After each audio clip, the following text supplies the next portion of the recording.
जय हिंद साथियों, only target exam channel पर आपका स्वागत है। ओनली टारगेट एग्ज़ाम अब गवर्नमेंट एग्ज़ाम के साथ साथ प्राइवेट एग्ज़ाम, चाहे आप बीटेक में यूनिवर्सिटी एग्ज़ाम दे रहे हो या बीएससी डिग्री कॉलेजों में आप या डिप्लोमा कॉलेजों में आप यूनिवर्सिटी एग्ज़ाम दे रहे हो, तो वहाँ भी ओनली टारगेट एग्ज़ाम चैनल आपके लिए नए नए कोर्स लॉन्च करने जा रहा है। जिसमें सबसे पहला जो कोर्स है वो है हमारा डिजिटल इलेक्ट्रॉनिक्स। डिजिटल इलेक्ट्रॉनिक्स के अंदर हम सबसे पहले चर्चा करेंगे बुलियन अलजेब्रा के। डिजिटल इलेक्ट्रॉनिक्स का हमारा प्रोसेस किस तरीके से चलेगा। सबसे पहले हम बुलियन अलजेब्रा को डिस्कस करेंगे। इसके बाद इसमें सो पोस्ट कंडीशन होती है उन्हें डिस्कस करेंगे। फिर हम इसमें के मैप देखेंगे। फिर हम adder, full adder, subtractor, multiplexer, demultiplexer, counter, flip flop, जो एक्सेट्रा जितने भी टॉपिक है ए टू जेड। नंबर सिस्टम का भी इसमें थोड़ा सा प्रोसेस आता है, लेकिन हम वो इजी टॉपिक है उसे हम सबसे बाद में देखेंगे। सबसे पहले जो मोस्ट इंपॉर्टेंट टॉपिक है वो हमारा है बुलियन अलजेब्रा, क्योंकि इसके बिना आप ना तो काउंटर को सोल्व कर सकते हो, ना फ्लिप फ्लॉप को सोल्व कर सकते हो, और ना ही आप के मैप सोल्व कर सकते हो। यानी कि कोई भी एक्सप्रेशन जो हमारा डिजिटल इलेक्ट्रॉनिक्स में यूज होगा वो आप सोल्व नहीं कर सकते। तो सबसे पहला जो टॉपिक है वो हमारा है बुलियन अलजेब्रा। आप इससे बेफिक्र रहे कि हमें किस तरीके से नोट्स प्रोवाइड किए जाएंगे। नोट्स जो है हमारे खुद के तैयार किए गए नोट्स है। आप नोट्स से बेफिक्र रहे, जो हम नोट्स आपको प्रोवाइड करेंगे आपको वही एग्जाम में लिख के आने। आपको इतना कॉन्फिडेंस होना चाहिए कि जितना हम पढ़ रहे हैं वो एग्जाम में 100% आएगा। इतना आपको विश्वास रखना होगा, क्योंकि विश्वास के बिना आजकल कोई नहीं है। ऑनलाइन की दुनिया में सिर्फ आपको एक ही चैनल फॉलो करना है, चाहे वो ओनली टारगेट एग्जाम चैनल हो या अदर चैनल हो। क्योंकि अगर आप अलग अलग चैनल से स्टडी करोगे तो इसमें लॉस आपका होगा। आप मैं कुछ और बताऊंगा, दूसरा टीचर और कुछ बताएगा, यानी कि आपका दिमाग डाइवर्ट होएगा और एग्जाम के टाइम पर आप क्या कंफ्यूज हो जाओगे।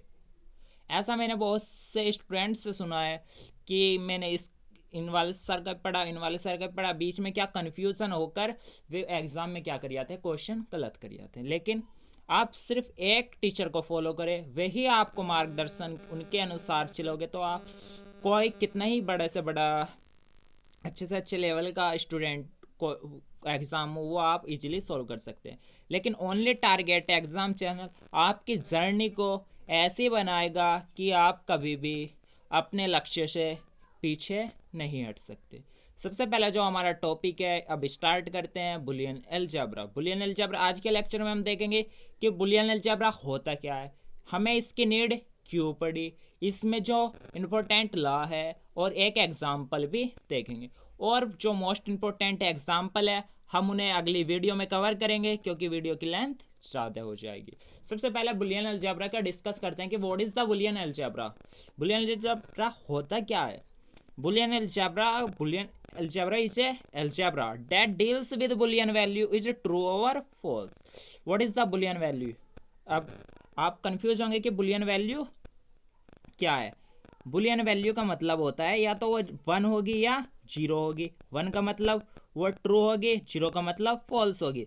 सीधा से एग्जांपल आप उठा सकते हो स्टेबलाइजर का। आप स्टेबलाइजर को ऑफ करते हो तो मतलब वो क्या है, कंटिन्यूस में करंट फ्लो हो रहा है, यानी कि कंडीशन इज ट्रू। ट्रू के लिए 1। तो इसी तरीके से अगर आपने स्टेप लेजर ऑन कर दिया, यानी कि current is not flow on in step ledger, यानी कि कंडीशन इज फॉल्स, तो कह सकते हैं कि हमारा जो बुलियन वैल्यू है वो क्या होगी, 1 या 0 होगी। हमारा स्टेप लेजर भी इसी पर वर्क करता है, चाहे आप रेडियो का वो ले लो ऑन या ऑफ, यानी कि 2 ही बटन उसमें होते हैं, यानी कि 0 या 1। ऐसे ही हमारी डिजिटल इलेक्ट्रॉनिक्स जो मिलकर बनी है वो बुलियन वैल्यू से ही मिलकर बनी है, जिसमें आप 2 ही वर्ड यूज करोगे, हमेशा 0 या 1। इसी पर आपकी जो डिजिटल इलेक्ट्रॉनिक्स है वो स्टार्ट होगी और इसी पर एंड होगी। तो सबसे पहले हम देखते हैं कि पॉसिबल कॉम्बिनेशंस क्या हो सकते हैं। इसके पॉसिबल कॉम्बिनेशन बराबर होता है 2 n, जहाँ n ये क्या होंगे, n होंगे नंबर ऑफ वेरिएबल्स। जितने तुम वेरिएबल्स दोगे उसे 2 n में वो क्या आपको कॉम्बिनेशन दे देगा। आपको अभी इतना गौर नहीं करना, बस आपको डेफिनेशन जो हमने बताई वह ध्यान रखना। अब जरूरत क्यों पड़ी बुलियन अलजेब्रा की। आपने मान लिया सबसे पहले जो हमारे गेट यूज किया जाते हैं, आपको पता है 2 प्रकार के गेट यूज किया जाता है, एक यूनिवर्सल गेट है, एक जो हमारे ऑलरेडी 3 प्रकार के गेट हैं वे गेट यूज किए जाते हैं, जैसे एंड और not, nand gate, nor gate. इस तरीके के जो गेट यूज किए जाते हैं, इनमें हमारे पास मान लिया हमें कोई सर्किट डिज़ाइन करना है। सर्किट डिज़ाइन करने में सबसे पहले क्या होता है कि हम मान लिया हमारे पास भाई गेट एंड गेट है, हमारे पास कंटेंट जो है एंड गेट का है, लेकिन हमें रिड्यूस करके लेकिन हमारे सर्किट में जो हमें बनाना है, उस सर्किट को बनाने में हमें किसका यूज करना पड़ रहा है, नॉर गेट का, लेकिन हमारे पास सारे क्या है, एंड गेट है। तो आप किस तरीके से एक्सप्रेशन को लिखे, बुलियन अलजेब्रा यह आपको बताता है कि आप एंड गेट की सहायता से किस तरीके से नॉर गेट या नॉट गेट को बना सकते हैं। यानी कि आपके पास गेट है एंड, लेकिन आप उससे क्या बना रहे हो, नॉर गेट बना रहे हो। यानी कि इस तरीके से एक गेट का सिस्टम होने से दूसरे गेट बनाना, या हमारे पास एक बहुत बड़ा सर्किट है उसे किस तरीके से छोटे सर्किट में रिड्यूस किया जाए, तो ये सारा जो प्रोसेस है वो हमें बुलियन अलजेब्रा ही बताता है। अब सबसे पहले जो इसमें इम्पोर्टेंट लॉ है उनके बारे में डिस्कस करते हैं। सबसे पहले जो लॉ है वो है कम्यूटेटिव लॉ। कम्यूटेटिव लॉ आपको बताता है कि अगर लिख सकते हो बी प्लस ए भी लिख सकते हो, अगर अब इसे प्लस की जगह क्या कर दिया आपने, इंटू कर दिया, यानी कि अगर आपके पास ए इंटू बी है तो आप उसे क्या लिख सकते हो, इक्वल बी इंटू ए। अब सेकंड लॉ जो आता है वो आता है एसोसिएटिव लॉ। एसोसिएटिव लॉ क्या बोलता है, अगर आपके पास ए प्लस ब्रैकेट में बी प्लस सी, तो ये किसके इक्वल होगा, ए प्लस ब्रैकेट में प्लस सी। अगर अब यही प्रोसेस आप प्लस की जगह क्या मल्टीप्लाई लिख सकते हो, यानी कि ब्रैकेट अगर शुरू में है तो ब्रैकेट आगे लगा दो, सीधा सी बात। अब जो सेकंड थर्ड लॉ है वो है आपका distributive law, most important law. ये एसोसिएटिव लॉ और कम्यूटेटिव लॉ, जहाँ डिस्ट्रीब्यूटिव लॉ यूज होते हैं, तो इसको ध्यान से समझना। आप ये मत सोचना कि इतने सारे लॉ हो गए हमारे किस तरीके से याद होंगे, आपको बस 2 बार रिवाइज करना है और जहां से क्लास समझ में ना आए उसे दोबारा से रिपीट कर लेना। ये जिम्मेदारी आपको मेरे ऊपर छोड़ देनी कि ये लॉ इतने सारे हैं, ये किस तरीके से आपके लर्न होंगे। ये सब जिम्मेदारी मेरी है कि मैं आपको किस तरीके से इन्हें लर्न कराऊंगा। आपके पास क्या दे दिया, ए प्लस बी इंटू सी, ये दे रखा है। तो आप डिस्ट्रीब्यूटिव लॉ ये बोलता है कि आप एक बार ए को लिख लो बी के साथ और एक बार क्या लिख लो, ए को सी के साथ। तो यही क्या किया, ए plus B into A plus सी। अब यही जो टॉपिक है हमारा, अगर आपको ए इंटू बी प्लस सी दे दिया तो आप क्या करो, एक बार ए को बी के साथ लिख लो और एक बीच में प्लस का साइन है तो प्लस लगा दिया, और एक बार ए को आप सी के साथ लिख लो तो ए इंटू सी। ये आपका डिस्ट्रीब्यूटिव लॉ मोस्ट इंपोर्टेंट नियम है, इस लॉ को अच्छे से लर्न कर लेंगे। अब होता है एब्जॉर्प्शन लॉ, जो हमें क्या बताता है, अगर आपके पास ए इंटू ए प्लस बी है तो आप इसे क्या लिख सकते हो, ए लिख सकते हो। अभी आपको ये इसे छोड़ दो, मैं इसे अभी बताऊंगा, आपके आसानी से इजीली समझ जाओगे। सबसे पहले आप देखो De Morgan law. De Morgan law आपको क्या कहता है, डी मॉर्गन लॉ ये कहता है कि अगर आपके पास ए प्लस बी पे कॉम्प्लीमेंट है, यानी कि ये इस तरीके से भी दे सकता है, ए प्लस बी प्लस लगा के भी दे सकता है, इस तरीके से आपको बाहर लिख के भी दे सकता है। आपको कंफ्यूज नहीं होना, क्योंकि only target exam channel make your journey is easy, चाहे इंजीनियरिंग लाइफ हो चाहे गवर्नमेंट लाइफ हो, ओनली टारगेट एग्जाम चैनल। ए प्लस बी का अगर कॉम्प्लीमेंट है और वो क्या में प्लस में है और टोटल का कॉम्प्लीमेंट दे रखा है, तो आप उसे ए का कॉम्प्लीमेंट इंटू बी का कॉम्प्लीमेंट लिख सकते हो। या आपको ए का कॉम्प्लीमेंट अलग और बी का कॉम्प्लीमेंट अलग दे रखा है, तो आप इसे ए प्लस बी इस पूरे का कॉम्प्लीमेंट लिख सकते हो। ये आपका डी मॉर्गन लॉ कहता है। अब यही सेकंड जो लॉ है इसका, ये क्या बोलता है कि अगर ए इंटू बी में है, यहाँ क्या था ए प्लस बी का कॉम्प्लीमेंट था, तो वो इसे क्या में तोड़ा था ए पे कॉम्प्लीमेंट इंटू बी पे कॉम्प्लीमेंट। कॉम्प्लीमेंट का मतलब होता है रिवर्स, यानी कि अगर 1 है तो 1 का कॉम्प्लीमेंट क्या होगा 0, अगर 0 है तो 0 का कॉम्प्लीमेंट क्या होगा 1। अगर इसके ऊपर ये कॉम्प्लीमेंट लगा के दे दे ना 1 का ये डैश दे दे या ये लगा के दे दे, तो इसका मतलब क्या होता है इसका वैल्यू कितनी है 0। तो यहीं अगर ए इंटू बी इस पूरे का कॉम्प्लीमेंट दे रखा है, तो आप क्या करते होगे पहले ए पे कॉम्प्लीमेंट चढ़ाओगे प्लस फिर आप बी पे कॉम्प्लीमेंट लगाओगे, तो ये इसके इक्वल हो जाएगा। अगर आपको ए का कॉम्प्लीमेंट प्लस बी का कॉम्प्लीमेंट दे रखा है, ए का कॉम्प्लीमेंट प्लस बी का कॉम्प्लीमेंट दे रखा है, तो आप क्या लिखोगे ए इंटू ए पे double complement is equal to A into B. ये आप इजीली कोई भी क्वेश्चन सोल्व कर सकते हैं। आपका डी मॉर्गन लॉ। सेकंड जो इंपॉर्टेंट लॉ बना है वो है आपको इन लॉ की सहायता से एब्जॉर्प्शन लॉ पता चलेगा, जो एंड लॉ है। एंड लॉ क्या बोलता है कि अगर ए इंटू 0, अगर हम किसी के भी मल्टीप्लाई ए में 0 की करें तो क्या आ जाएगा 0। अगर हम ए की मल्टीप्लाई 1 में करें तो ए आएगा, ए की मल्टीप्लाई ए में करेंगे तो क्या आएगा ए आएगा। ए की मल्टीप्लाई 1 में करें तब भी ए ही आएगा, मल्टीप्लाई ए में करें तब भी क्या आएगा ए ही आएगा। ये किस तरीके से यूज होगा, या तो आपको x जैसे मैथ में नहीं पढ़ते थे आप x इंटू एक्स की मल्टीप्लाई x में करके x की पावर कितना हो जाता था 2 हो जाता था, लेकिन ये मैथमेटिक्स का फंडा था। ये अब आ गई है डिजिटल इलेक्ट्रॉनिक्स। डिजिटल इलेक्ट्रॉनिक्स ये कहती है कि अगर a इंटू ए है तो आप उससे सिर्फ a ही लिखोगे। यहाँ तक तो ओके फ्रेंड्स, यहाँ तक आप समझ गए होंगे। देखते हैं अगला। अगर a इंटू ए का कॉम्प्लीमेंट दे दिया, यानी कि a दे दिया और a का कॉम्प्लीमेंट दे दिया, वो किसके इक्वल होगा, वो इक्वल होगा 0 के। प्रूफ करते हैं अभी क्यों 0 के इक्वल होगा। आप मान लिया a की वैल्यू मैंने दी आपको 1, तो a का कॉम्प्लीमेंट कितना हो जाएगा, a का कॉम्प्लीमेंट कितना हो जाएगा, a की वैल्यू 1 है, इसका हमने कॉम्प्लीमेंट कर दिया, कॉम्प्लीमेंट कितना हो जाएगा 0। तो ये क्या कह रहा है a इंटू ए का कॉम्प्लीमेंट, ए की वैल्यू कितनी ली थी मैंने 1 और कॉम्प्लीमेंट क्या हो गया था 0, तो इन दोनों की मल्टीप्लाई करेंगे तो कितना आ जाएगा 0। यही ये लॉ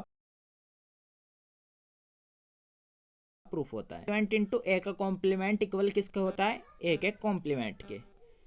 ए का कॉम्प्लीमेंट मल्टीप्लाई ए का कॉम्प्लीमेंट किसके इक्वल होता है ए के कॉम्प्लीमेंट के इक्वल होता है। क्यों होता है, आप सोचोगे दोनों पे कॉम्प्लीमेंट है, आखिर होता क्यों है, इसका भी एक रीज़न है।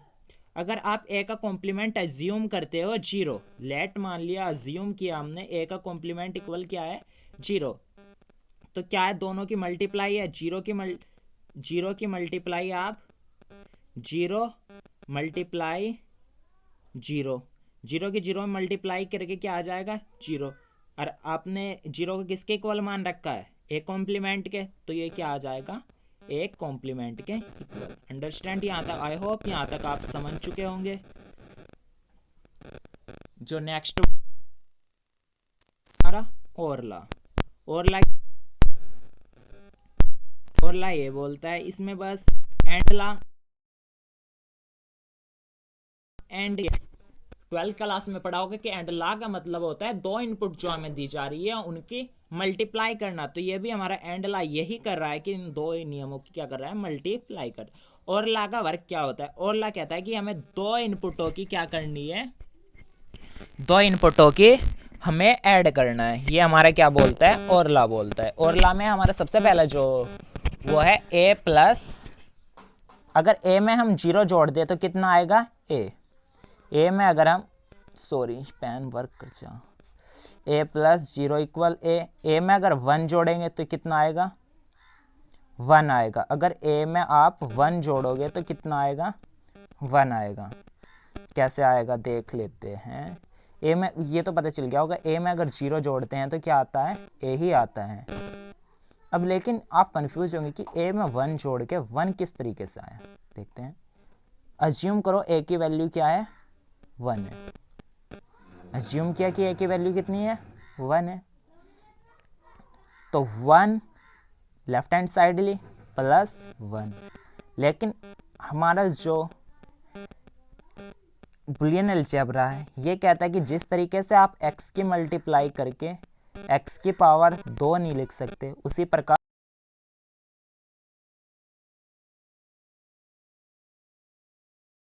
प्लस 1 को क्या लिखोगे 1। तो आपने a की वैल्यू क्या अज्यूम की थी 1, तो 1 प्लस 1 कितना हो गया 1, तो किस 1 के, ठीक है।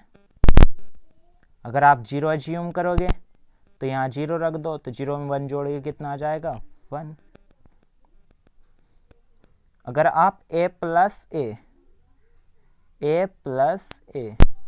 लेते हो तो कितना आ जाएगा a, यानी कि a की वैल्यू अज्यूम करो कितनी है 1 है, तो 1 प्लस 1 कितना आ जाएगा 1, और a की वैल्यू कितनी मानी थी 1, तो ये कितना आ गया a कॉम्प्लीमेंट 1, a में कितना आ जाएगा 1 आ जाएगा।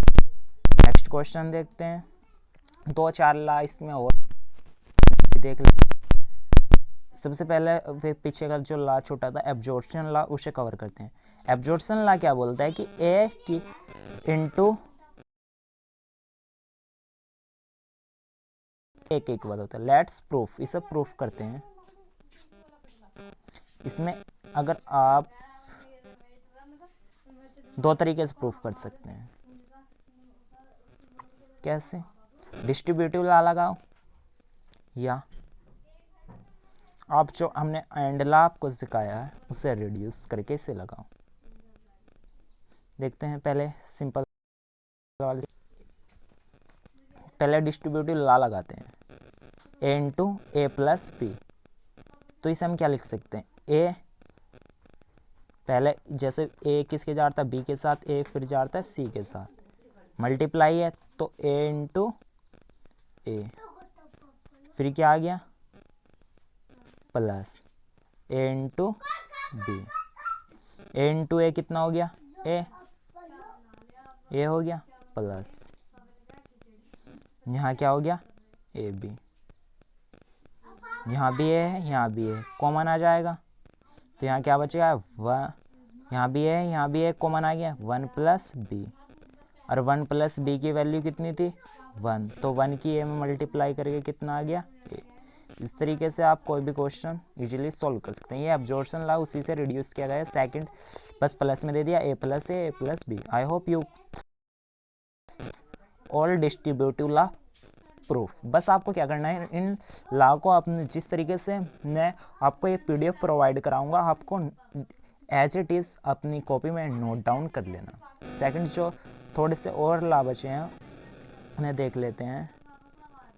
एक सेकंड, ये हैं, ये बहुत यूज़ किए जाते हैं,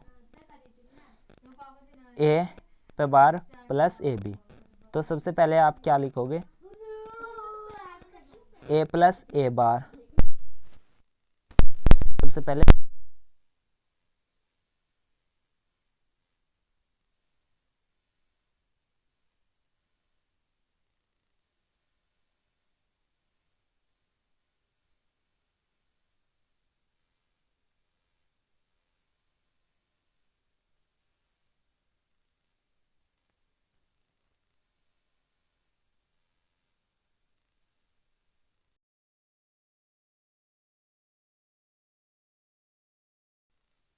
प्लस बी